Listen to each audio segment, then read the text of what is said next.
फटाफट हम ये एक्सरसाइज कंप्लीट करते हैं। अब हम परमिटेशन का यूज करेंगे। तो अगर आपको याद होगा NPR का मतलब क्या होता है? Number of permutation of n objects taken r at a time. अगर हमारे पास n ऑब्जेक्ट्स अवेलेबल है जिसमें से हम r को सेलेक्ट कर रहे हैं तो कितने परम्यूटेशंस बनेंगे, वो निकालने के लिए हम NPR ये रिप्रेजेंटेशन यूज करते हैं। और इसकी वैल्यू कैसे निकलती है? दिस इज इक्वल्स टू क्या होता है? n factorial divided by n minus r factorial. ये याद है ना सारे बच्चों को? ठीक है, ओके। अब इसमें भी ना सर्टेन रूल्स है जो आपको फॉलो होते हैं, ध्यान में रखना है। पहला चीज तो ये कि यहां पर रिपीटेशन अलाउड नहीं होता है जब हम ये कंडीशन लेते हैं। अगर रिपीटेशन अलाउड है तो परम्यूटेशन बदल जाएगा। ठीक है, तो यहां पर आप ये चीज लिख लेना और इसके बाद लिखना लिखना when repetition is not allowed, repetition is not allowed, जब रिपीटेशन अलाउड नहीं है। और यहां पर n ऑब्जेक्ट्स हैं, we have n objects and taken r at a time. और एट ए टाइम हम कितने ऑब्जेक्ट्स ले रहे हैं? r ले रहे हैं। यहां तक लिख लिया सबने? सेकेंड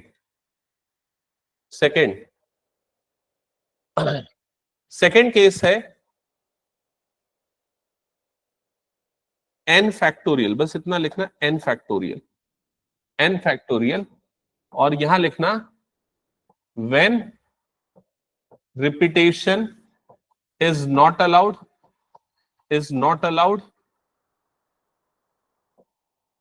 ठीक है। और n objects taken all at a time, अब मैं इसका जो लिख रहा हूं ना, फिलहाल लिख लो, थ्योरम से ये इनका मैं मीनिंग बताऊंगा कि कैसे और कब अप्लाई होते हैं। ठीक है, थर्ड लिखो n raise to power r, when repetition is allowed, यहां रिपीटेशन अलाउड है, and n objects taken r at a time, ठीक है। तो ये केस है जब रिपीटेशन अलाउड है, हम r ऑब्जेक्ट्स ले रहे हैं एट ए टाइम। नेक्स्ट लिखना n factorial divided by p1 factorial into p2 factorial into p3 factorial, ठीक है। यहां पर लिखना n objects when p1 are of type 1,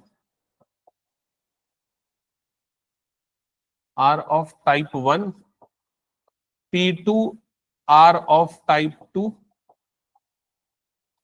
and p3 are of type 3 and so on, ठीक है। अब इन सभी को समझने के लिए हम एक एग्जांपल लेते हैं कि कैसे ये सारे के सारे रूल्स अप्लाई होते हैं, ठीक है। तो मैं एक एग्जांपल लेता हूं। कंसीडर करते हैं कि हमारे पास कोई एक वर्ड है, कोई ऐसा वर्ड जिसमें कोई लेटर रिपीट ना हो। इक्वेशन में कोई वर्ड लेटर रिपीट नहीं होता है क्या? EQUATION, कोई लेटर रिपीट हो रहा है क्या इसमें? EQUATION, कोई भी लेटर रिपीट नहीं हो रहा है ना? ठीक है, ये सबसे बेस्ट वर्ड है। तो इक्वेशन हमने एक वर्ड लिया, ठीक है। अब इस वर्ड में कितने लेटर्स हैं? n की वैल्यू कितनी है? 1 2 3 4 5 6 7 8, तो n की वैल्यू कितनी है? 8। क्लियर हो गया ये चीज? सपोज हमने इन 8 लेटर्स में से 4 लेटर्स को सेलेक्ट किया और उससे डिफरेंट वर्ड्स बनाए, तो कितने वर्ड्स बन सकते हैं अगर रिपीटेशन अलाउड नहीं है तो? ठीक है, if we have selected 4 letters, so out of 8 we are selecting 4, तो r की वैल्यू क्या हो गई यहां पर? 4, रिपीटेशन अलाउड नहीं है। तो अब ये कौन सा केस आ गया इन चारों में? रिपीटेशन अलाउड नहीं है मतलब फर्स्ट और सेकंड केस। फर्स्ट केस में हम n में से कितने ऑब्जेक्ट लेते? r लेते। तो इसका नंबर ऑफ परम्यूटेशन क्या हो जाएगा? npr, मतलब क्या हो जाएगा ये? 8p4 हो जाएगा। क्या ये समझ में आया सबको? अब 8p4 कैसे निकालते हैं? तो इसका तरीका होता है 8 factorial divided by 8 minus 4 factorial. क्या ये समझ में आ गया? तो ये क्या हो जाएगा? 8 फैक्टोरियल डिवाइडेड बाय, नीचे में क्या बच जाएगा? 4 फैक्टोरियल। क्या ये क्लियर हो गया? अब बताओ 8 फैक्टोरियल और डिवाइडेड बाय 4 फैक्टोरियल कैसे कैलकुलेट, वैष्णवी बताइए कैसे करते हैं? 876 into 5 multiplied by 4 factorial divided by 4 factorial. Good. फिर ये दोनों कट जाएगा एंड देन मल्टीप्लाई कर लो, जो भी आया वो फाइनल आंसर। क्लियर? तो कितना आ रहा है वैसे ये? 6 5 जा 30, 30 इंटू 7 मतलब 210 इंटू 8, 8 1 से 8 2 से 16, 1680, 1680। क्या ये आ गया सभी का? ये एग्जाम्पल 1 हमने लिया ना, इक्वेशन वर्ड लिया जिसमें से हमने एट ए टाइम 4 लेटर लिया।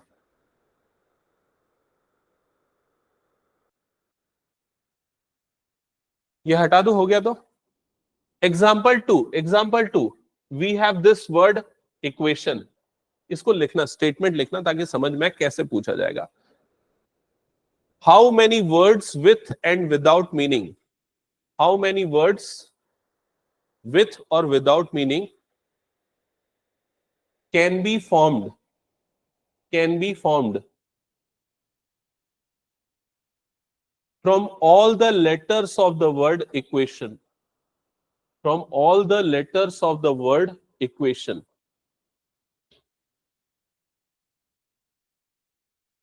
from all the letters of the word equation।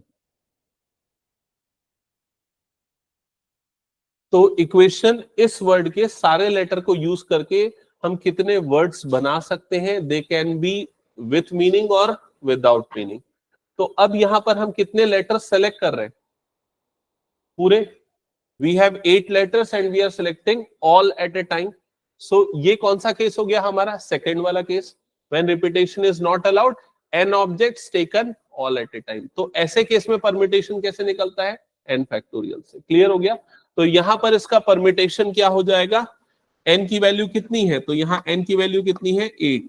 तो परम्यूटेशन हो जाएगा इसका, the number of required permutation is n factorial, n factorial, और we can write it as 8 factorial. तो जो भी इसका नंबर आएगा, कितना आ रहा है?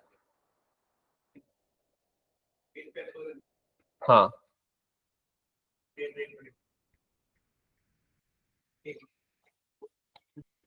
40320। ये समझ में आएगा सबको? ये कब लगेगा ये वाला फॉर्मूला n फैक्टोरियल का? जब हम सारे के सारे लेंगे तब। ठीक है।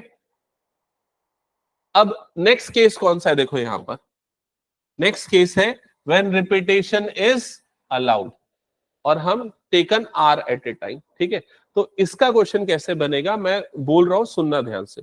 इक्वेशन ये वर्ड है, इससे हम 4 वर्ड सेलेक्ट कर रहे हैं, लेकिन जो भी चार लेटर सेलेक्ट कर रहे हैं, लेकिन जो भी लेटर हम सेलेक्ट कर रहे हैं उसको हम रिपीट कर सकते हैं। क्लियर हो गया ये चीज? तो अगर हम 4 लेटर वाला वर्ड बनाना चाह रहे हैं तो हमारे पास कितने वैकेंट प्लेसेस हो गए? 4। क्लियर हो गया ये चीज? मतलब आर की वैल्यू यहां पर कितनी हो गई? 4। लेकिन एन की वैल्यू, कितने ऑब्जेक्ट्स हमारे पास अवेलेबल है? 8। समझ में आ रहा है ये चीज? तो फर्स्ट प्लेस के पास कितनी चॉइस हो गई हमारे पास? 8। सेकेंड प्लेस के पास कितनी चॉइस हो गई? 8। थर्ड के पास भी 8 और फोर्थ के पास भी क्या हो जाएगा? 8। तो उसका आंसर क्या हो जाएगा? 8 की पावर 4। सब मल्टीप्लाई हो जाएगा। या सीधे सीधे हम क्या फॉर्मूला यूज कर सकते हैं? ये वाला, n to the power r। n मतलब कितने ऑब्जेक्ट्स अवेलेबल है, r मतलब हम कितने एट ए टाइम ले रहे हैं। लेकिन ये कब अप्लाई करना है? जब रिपीटेशन अलाउड होगा उस केस में। क्या ये क्लियर हो गया सबको?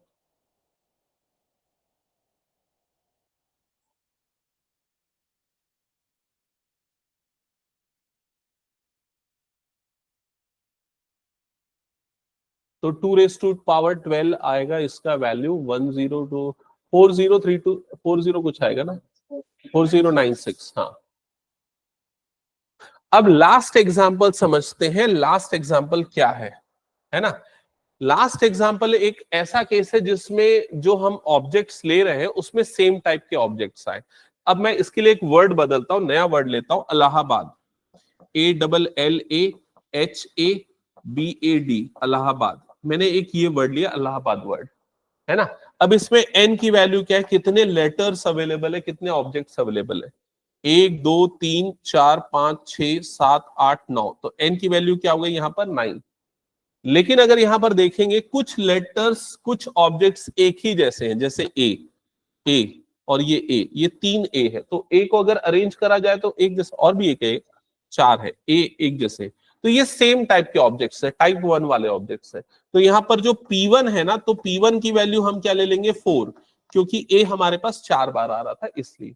और भी कोई ऑब्जेक्ट एक जैसा है एल, वो कितने बार आ रहा है 2 बार, तो P2 की वैल्यू हम क्या ले लेंगे 2 ले लेंगे, किसके कारण, एल के कारण। क्या ये क्लियर हो गया। और कुछ रिपीट हो रहा है यहां पर, एच तो नहीं हो रहा, बी रिपीट हो रहा है। मैं गलत लिखा क्या स्पेलिंग, ALLAHABAD, अच्छा लास्ट में डी आएगा, इलाहाबाद। और कुछ रिपीट नहीं हो रहा है, यहां तक क्लियर हो गया सबको ये। हाँ, अब अगर हमें ये बोल रहा है कि इस वर्ड के सारे लेटर को यूज करके हम कितने डिफरेंट वर्ड्स बना सकते हैं, तो उस केस में हमारा परमिटेशन कैसे निकलेगा, इस फॉर्मूले से। तो n की जगह पे यहां पर क्या आ जाएगा 9, तो ये क्या आ गया न्यूमरेटर में 9 factorial, divided by P1 factorial, तो P1 की वैल्यू क्या आ गई यहां पर 4, तो ये क्या आ गया 4 फैक्टोरियल, इंटू P2 फैक्टोरियल, तो P2 की जगह पे क्या आ जाएगा यहां पर 2 फैक्टोरियल। अगर P3 होता तो एक और आता, P4 होता तो एक और आता, फिलहाल इतना ही है तो यही आएगा। फिर इसका कैलकुलेशन कर लेना, जो भी आएगा वो आपका फाइनल आंसर होगा। तो ये चारों तरीके समझ में आ गए ना, कब कौन सा अप्लाई करना है, क्या सिचुएशन होगी, कैसे अप्लाई करना है।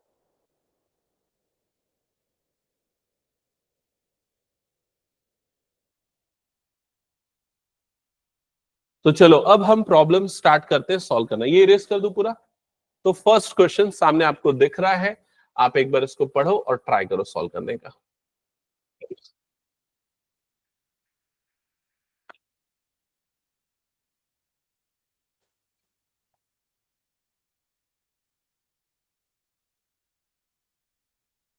How many 3 digit numbers can be formed using the digits 1 to 9 if no digits is repeated.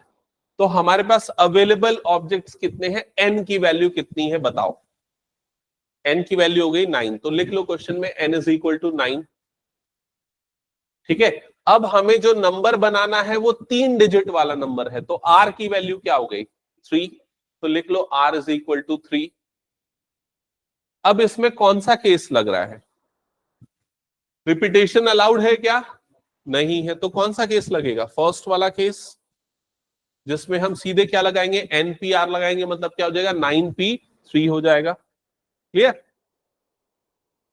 तो n इज इक्वल्स टू हो गया 9, r इज इक्वल टू हो गया 3, तो परमिटेशन हो जाएगा इसका 9p3। 9p3 मतलब फॉर्मूला क्या होता है 9 factorial divided by 9 minus 3 factorial, तो ये कितना आ जाएगा 9 फैक्टोरियल डिवाइडेड बाय 6 फैक्टोरियल। समझ में आया ना सबको ये। तो इसको क्या लिखेंगे 9 into 8 into 7 into 6 factorial upon 6 factorial, ये दोनों कट जाएगा, फिर इनको मल्टीप्लाई कर दो, फाइनल आंसर आ जाएगा। कितना आ रहा है 504। ओके, आ गया सबका ये। चलो नेक्स्ट क्वेश्चन करें। नेक्स्ट क्वेश्चन सॉल्व करो इसको।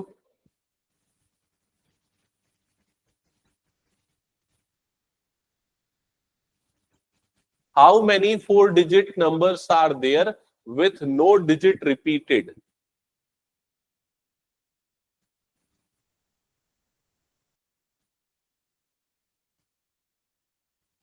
How many 4 digit numbers are there with no digits repeated.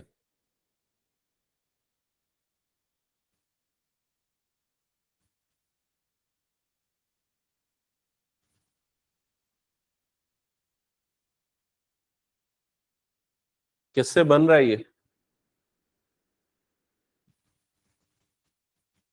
हाँ लेकिन उसमें भी कुछ सर्टेन रूल्स फॉलो करने पड़ेंगे। एन की वैल्यू क्या है, 4 थोड़ी ना होगी।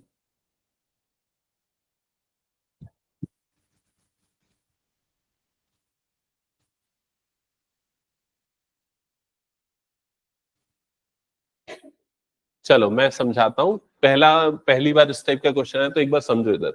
तो यहां पर अगर देखा जाए तो हमें 4 डिजिट नंबर बनाना है, so we have 4 vacant places. Clear. अब यहां पर पहले क्वेश्चन में दे दिया था 1 से लेके 9 डिजिट्स लेने, लेकिन यहां डिजिट्स नहीं बताया, तो एक्चुअल में जो डिजिट्स होते हैं वो 10 होते हैं, 0 से लेके 9 तक। 0 से लेके 9 तक तो टोटल हमारे पास 10 डिजिट्स होते हैं। ये क्लियर हो गया। अब यहां पर अगर हमें 4 डिजिट नंबर बनाना है तो इस वाली जगह को, फर्स्ट प्लेस को फिल करने के लिए हम 0 को यूज नहीं कर सकते। तो फर्स्ट प्लेस को फिल करने के लिए हमारे पास कितने ऑप्शंस रहेंगे, 9 ऑप्शंस रहेंगे। तो इसका परमिटेशन अलग निकालेंगे, बाकी तीनों का परमिटेशन अलग निकालेंगे। समझ में आई ये चीज। तो इसका परमिटेशन निकालने के लिए हमारे पास n की वैल्यू कितनी हो गई, यहां पर 9। 9 क्यों, 1 से लेके 9 तक के ऑप्शंस हमारे पास अवेलेबल है। r की वैल्यू हमारे पास कितनी हो गई, 1। क्लियर हो गया ये चीज। तो इसका परमिटेशन कितना आ जाएगा, 9p1। क्या ये क्लियर हो गया। अब जो रिमेनिंग थ्री प्लेसेस है उसके लिए हमारे पास एन की वैल्यू कितनी होगी बताओ। उसके लिए एन की वैल्यू कितनी होगी बताओ, अरे बोलो जल्दी, कितनी होगी, 9। क्यों 9 होगी अब बताओ। क्योंकि एक डिजिट यहां पर आ गया ना, जो डिजिट यहां आ गया वो इधर रिपीट नहीं हो सकता ना, क्योंकि टोटल हमारे पास 10 है, लेकिन एक यहां पर हमने प्लेस कर दिया है। मान लो हमने 5 रख दिया तो 5 यहां नहीं यूज कर सकते, 7 रख दिया तो 7 यहां यूज नहीं कर सकते। तो एन की वैल्यू यहां पर कितनी होगी, 9। आर की वैल्यू यहां पर कितनी होगी, आर की वैल्यू कितनी, कितने खाली प्लेसेस है, 3। तो इसका परमिटेशन कितना हो जाएगा, 9p3। और इसका कितना हो गया था, 9p1। क्या ये समझ में आया सभी को। दोनों को क्या कर देंगे, मल्टीप्लाई। क्यों मल्टीप्लाई कर रहे हैं, पहला प्रिंसिपल बताया था, if this thing can be done by m ways, this thing can be done by n ways, तो m into n, वो शर्ट और पैंट का चॉइस वाला जो मैंने एग्जांपल दिया था। तो 9p1 की वैल्यू कैसे निकलेगी, 9 factorial divided by 9 minus 1 factorial. Clear हो गया ये चीज। और 9p3 कैसे निकलेगा, 9 factorial divided by 9 minus 3 factorial. तो ये हो गया 9 फैक्टोरियल डिवाइडेड बाय 9 माइनस 1 मतलब कितना हो जाएगा, 8 factorial into 9 factorial divided by ये कितना हो जाएगा, 6 फैक्टोरियल। क्लियर हो गया सबको। ये करो कैलकुलेशन जल्दी, स्मार्टली करो और बताओ क्या आ रहा है। ऊपर वाला 9 इंटू 8 फैक्टोरियल बना दोगे, पहला वाला डिवाइडेड बाय नीचे 8 फैक्टोरियल, ये दोनों कट जाएगा। इधर हो जाएगा 9 into 8 into 7 into 6 factorial, upon में आ गया 6 फैक्टोरियल, ये दोनों कट जाएगा। तो 9 9 सा 81 इंटू 8 इंटू 7 कितना आ रहा है, 4536।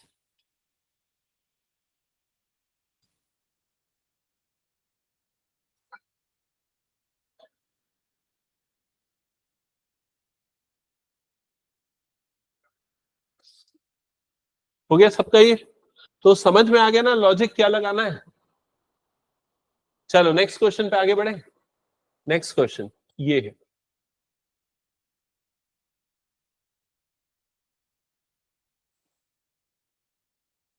how many 3 digits even numbers can be made using the digits 1 2 3 4 6, 7। Even number होना चाहिए 3 डिजिट वाला, 3 डिजिट वाला इवन नंबर। तो अब फिर यहां पर अलग अलग तरीके से परम्यूटेशन निकालना पड़ेगा। इवन नंबर के लिए ये वाला डिजिट क्या होना चाहिए, इवन होना चाहिए। तो इसका परम्यूटेशन अलग निकलेगा, बाकियों का परम्यूटेशन अलग निकलेगा। समझ में आई ये चीज। इसका परम्यूटेशन क्या होगा जल्दी बताओ, इसका परम्यूटेशन क्या होगा। तो सबसे पहले n की वैल्यू यहां पर कितनी है, कितने ऑप्शंस हैं इसके पास। तो इसके पास तीन ऑप्शन है ना इसके पास, 2 4 6, 3 इवन नंबर है ना हमारे पास। देखो n की वैल्यू कितनी हो गई, 3, क्योंकि हमारे पास यहां पर इस प्लेस के पास 3 ऑप्शंस है। r की वैल्यू कितनी होगी, r की वैल्यू 1। समझ में आई ये चीज। तो ये वाले प्लेस के लिए परमिटेशन कितना हो जाएगा, 3p1। तो 3p1 की वैल्यू चाहो तो यही निकाल लो, क्या हो जाएगा 3 factorial divided by 3 minus 1 factorial, जिसको हम 2 फैक्टोरियल लिख सकते हैं, तो 3 फैक्टोरियल डिवाइडेड बाय 2 फैक्टोरियल, तो इसकी वैल्यू कितनी आ जाएगी 3। क्या ये क्लियर हो गया? और पहले दो प्लेसेस के लिए परमिटेशन क्या आएगा? हाँ, क्योंकि हमारे इसके लिए हम एक ही वैकेंट प्लेस मान रहे हैं, इसलिए R1। ठीक है, यहां पर क्या आएगा, N और R का वैल्यू बताओ दृष्टि।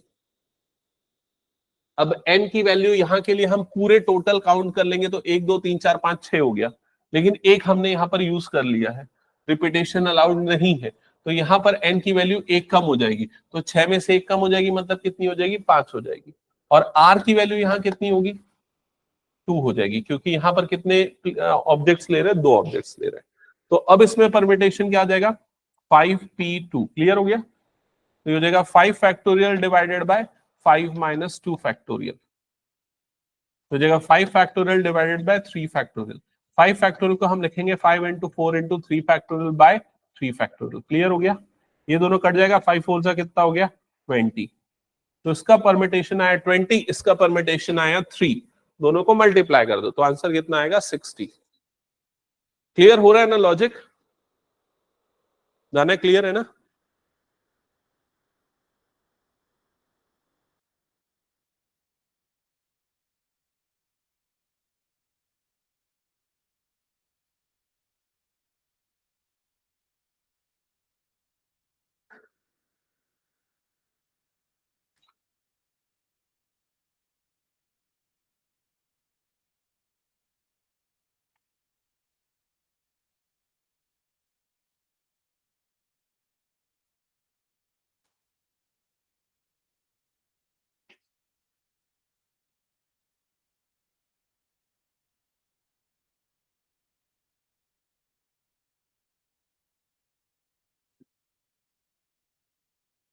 चलो अभी ये सॉल्व करो, आंसर फाइनल आंसर तक निकालो, मैं चेक करता हूं सही है गलत।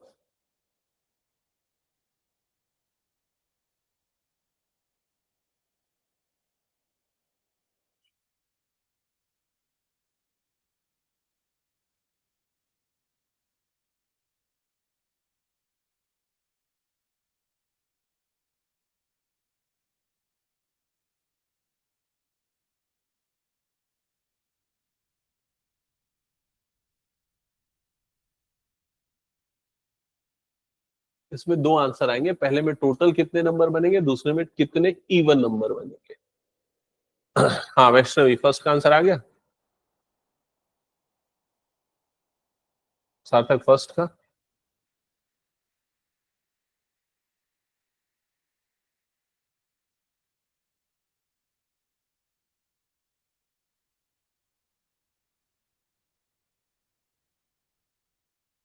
शशांक आ गया फर्स्ट का, दोनों हो गया।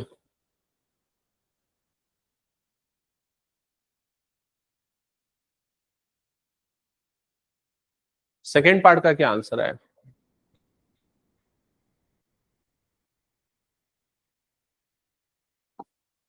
चलो चेक करो इधर पे, तो 4 डिजिट नंबर्स बनाने हैं, और किसी का नहीं बना क्या ये? फर्स्ट बन गया 120। हाँ, तो 4 डिजिट नंबर बनाना है, और हमारे पास अवेलेबल डिजिट्स है 1 2 3 4 5, 5 डिजिट्स अवेलेबल है, कोई रिस्ट्रिक्शन इसमें नहीं है ना? तो सीधे सीधे n की वैल्यू क्या ले लेंगे हम 5, और r की वैल्यू हम क्या ले लेंगे 4। समझ में आ रहा है फर्स्ट पार्ट में? तो परमिटेशन क्या बन जाएगा 5p4, ये तो सिंपल था, सबसे बनना चाहिए था। 5 फैक्टोरियल डिवाइडेड बाय 5 माइनस 4, ऐसा ही होगा, तो क्या आ जाएगा 5 factorial divided by 1 factorial, 1 factorial तो 1 ही होता है, 5 फैक्टोरियल की वैल्यू 5 4 3 2 1 20। ठीक है, तो इसका करेक्ट आंसर आएगा 120। क्लियर हो गया सबका? हम्म। सेकेंड पार्ट में लेकिन बोल रहा है इसमें से कितने इवन नंबर होंगे। हाँ, कितने इवन नंबर होंगे। अच्छा ये बताओ, क्या ये लॉजिक सोचना कि भाई 120 नंबर बन रहे हैं, आधे इवन होंगे आधे ऑड होंगे, क्या ये लॉजिक सही होगा? हाँ, यस और नो बताओ। नो, क्यों नो? क्योंकि जिन डिजिट्स को हम यूज कर रहे हैं उसमें इवन नंबर कितने हैं 2 और ऑड नंबर कितने हैं 3। अगर इवन और ऑड बराबर होते तो ये लॉजिक सही बैठता, लेकिन यहाँ पर ऑड नंबर जो है वो ज्यादा है, इवन नंबर जो है वो कम है, इसलिए इस लॉजिक से आंसर नहीं निकलेगा। तो अब क्या करेंगे, क्या लॉजिक इसमें हम फॉलो करेंगे। तो भाई ये 4 डिजिट वाला नंबर है, ये नंबर क्या होना चाहिए, इवन होना चाहिए, तभी इवन निकलेगा। तो यहां पर n की वैल्यू हमारे पास कितनी आ गई, कितने ऑब्जेक्ट्स ले सकते हैं 2। कितने लेना है एक बार में, एक ही लेना है, तो r की वैल्यू कितनी हो गई 1। तो इसका परमिटेशन बन जाएगा 2p1। 2p1 मतलब 2 factorial divided by 2 minus 1 factorial, मतलब 2 फैक्टोरियल, जिसका मतलब इसकी वैल्यू 2 आ जाएगी। समझ गए ना ये वाला पार्ट। हाँ, इसका परमिटेशन क्या आएगा वैष्णवी, बताओ जल्दी। n की वैल्यू क्या आएगी पहले ये बताना। n की वैल्यू 4, करेक्ट। और r की वैल्यू क्या आ जाएगी 3। तो परमिटेशन क्या आ जाएगा 4p3 या फिर 4 factorial divided by 4 minus 3 factorial. समझ में आ गया ये। तो ये हो जाएगा 4 factorial divided by 1 factorial. 4 factorial होता है 4 इंटू 3 इंटू 2 इंटू 1, तो 4 3 सा 12, 2 सा कितना हो जाएगा 24। तो ये हो गया 24 और ये कितना आ गया 2, दोनों को मल्टीप्लाई कर देना। क्या ये समझ गए सभी। How many of these are odd, तो क्या करोगे टोटल में से 48 को माइनस कर देना। हाँ 72। ठीक है, इसका फाइनल आंसर ये लिखना ना, ये मैं बता रहा हूं सुनो ध्यान दो, इन दोनों का मल्टीप्लीकेशन होगा 24 इंटू 2 मतलब कितना आ जाएगा ये 48। जल्दी कंप्लीट करो जिनका बच्चा है। दृष्टि समझ में आया, कोई डाउट इसमें।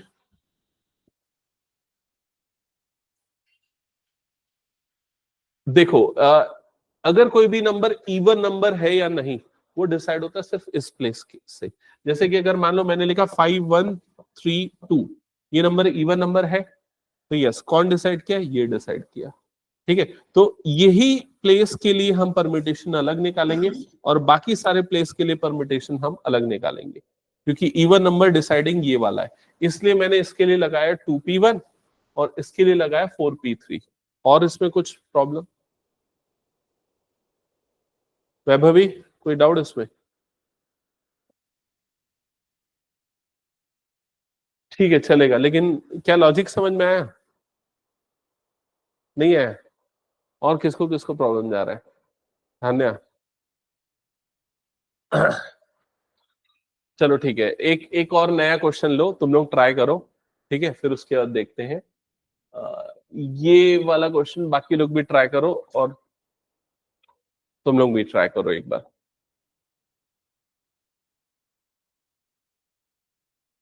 एक कमिटी है, committee of 8 person, from a committee of 8 person, in how many ways can we choose a chairman, a vice chairman, 1 person can not hold more than 1 position. तो एक कमिटी है जिसमें टोटल कितने लोग हैं, 8 लोग हैं, है ना।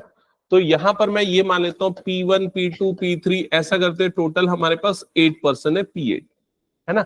हम 2 पोजीशन के लिए पर्सन्स को चुन रहे हैं। क्लियर हो गया ये चीज।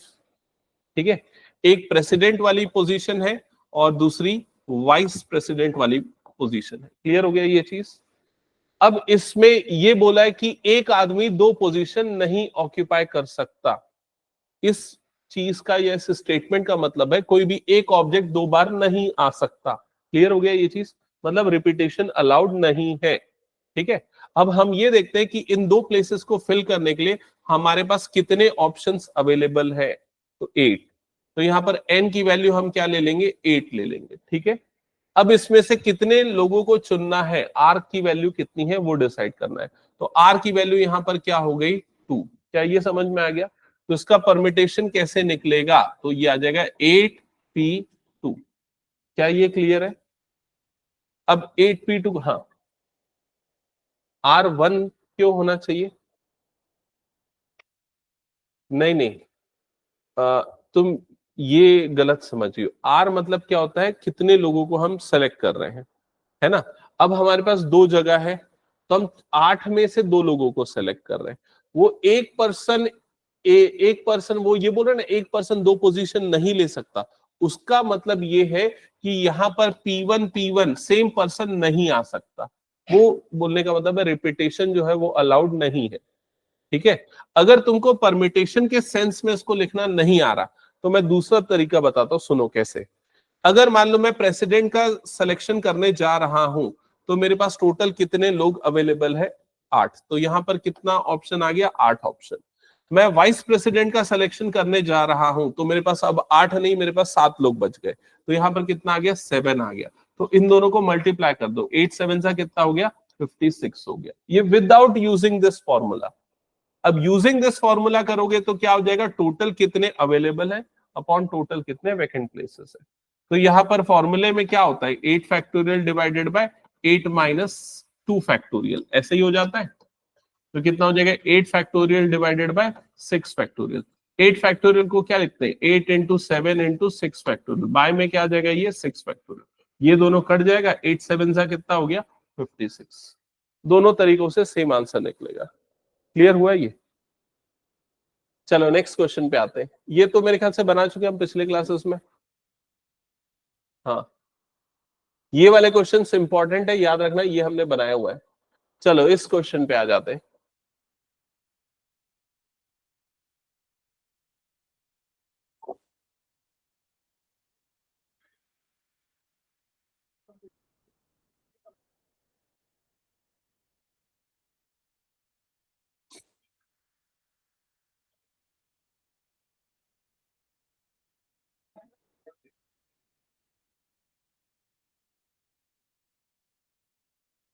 अब इक्वेशन ये वर्ड है, इस वर्ड में कितने लेटर्स है, एन की वैल्यू क्या है, एन की वैल्यू 8 है। क्या कोई इस वर्ड में से कोई वर्ड, कोई लेटर, इस वर्ड में से कोई लेटर रिपीट हो रहा है, नहीं हो रहा है। तो P1 P2 वाला केस नहीं है। समझ में आ गया ये चीज। अब कितने लेटर्स को लेना है वर्ड्स बनाने के लिए, कहीं इसने मेंशन किया क्या, हाउ मेनी वर्ड्स विद और without meaning can be formed using, क्या लिखा है, all the letters of the word, मतलब कितने लेने हैं, सारे लेने। तो आर की वैल्यू यहां पर कितनी हो गई, 8, जितने सेलेक्ट करना है। समझ में आई ये चीज, ठीक है।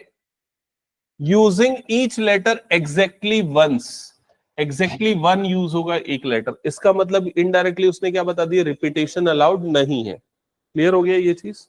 तो हम कौन सा फॉर्मूला यूज करेंगे यहां पर, NPR वाला जो अभी हम यूज कर रहे थे, या फिर सीधे सीधे n फैक्टोरियल वाला, दोनों का मतलब सेम होता है। क्योंकि अगर NPN ले लेंगे हम, n और r दोनों सेम हो जाता है, तो फॉर्मूले से ये क्या बन जाता है, n factorial divided by n minus n factorial, ऐसा बन जाता है। ये हो गया ऊपर वाला n फैक्टोरियल, नीचे में क्या आ गया, 0 फैक्टोरियल। 0 फैक्टोरियल की वैल्यू कितनी होती है, 1। तो फाइनली आपका क्या बन जाएगा, n फैक्टोरियल। तो आप चाहे तो ये फॉर्मूला लगाओ या ये फॉर्मूला लगाओ, दोनों का मतलब एक ही होता है, ठीक है। तो यहां पर 8 फैक्टोरियल हो जाएगा, और 8 फैक्टोरियल की जो भी वैल्यू आएगी वो आपका फाइनल आंसर होगा। कितना आता है ये वैल्यू, हमने एक दो बार निकाला हुआ है ना, 40320। अच्छा, ये तो मैंने एग्जांपल ही लिया था ना एक। हाँ हाँ हाँ, ये हटा दो, फिर हो गया तो सबका। चलो नेक्स्ट क्वेश्चन।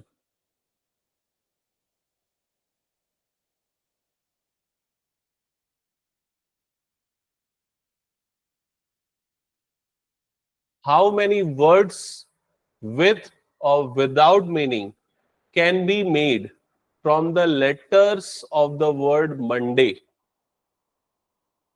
मंडे ये वर्ड है, इस वर्ड के लेटर्स को यूज करके हमें अलग अलग वर्ड्स बनाने हैं, जिसकी मीनिंग निकले या ना निकले उससे फर्क नहीं पड़ता।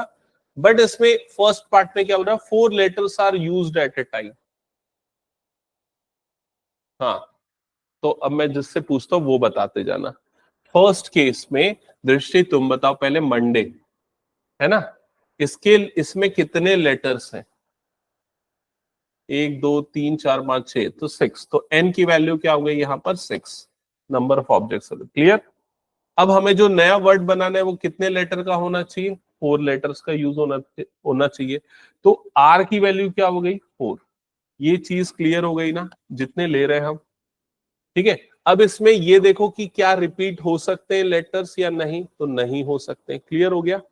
तो अगर n और r गिवन है, रिपीटेशन अलाउड नहीं है, तो फॉर्मूला क्या लगा, थ्योरम क्या था, npr वाला था। तो यहाँ पर क्या आ जाएगा, 6p4 हो जाएगा। क्या ये क्लियर हो गया? अब इसका परमिटेशन क्या बनेगा, 6 factorial divided by 6 minus 4 factorial. समझ में आ गया ये चीज? तो ये हो जाएगा 6 factorial divided by 2 factorial. Clear हो गया? 6 फैक्टोरियल को 6543 इंटू 2 फैक्टोरियल लिखेंगे, डिवाइडेड बाय में क्या आ जाएगा, 2 फैक्टोरियल। ये दोनों टर्म्स कट जाएंगे। क्लियर हो गया? 6 5 का कितना हो गया, 30, 30 इंटू 2 120, 120 इंटू 3 मतलब कितना आ जाएगा, 360। तो उसका आंसर आ जाएगा 360। क्लियर? सेकेंड पार्ट धान्या तुम बताओगे। When all letters are used at a time, n की वैल्यू 6, r की वैल्यू भी क्या हो जाएगी, 6। समझ में है? तो इस केस में ये इसको 6p6 लिख सकते हो, या सीधे सीधे क्या लिख सकते हो, 6 फैक्टोरियल लिख सकते हो। क्लियर हो गया? कितना आता है, 720। तो इसका आंसर आ जाएगा 720। समझ में आ गया ये? वैभवी क्लियर? अगले क्वेश्चन पे जाओ। वैष्णवी इसका आंसर बताएगी।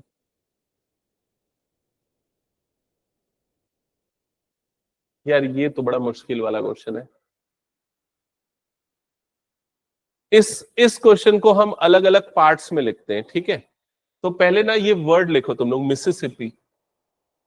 मिसिसिपी ये वर्ड लिखो।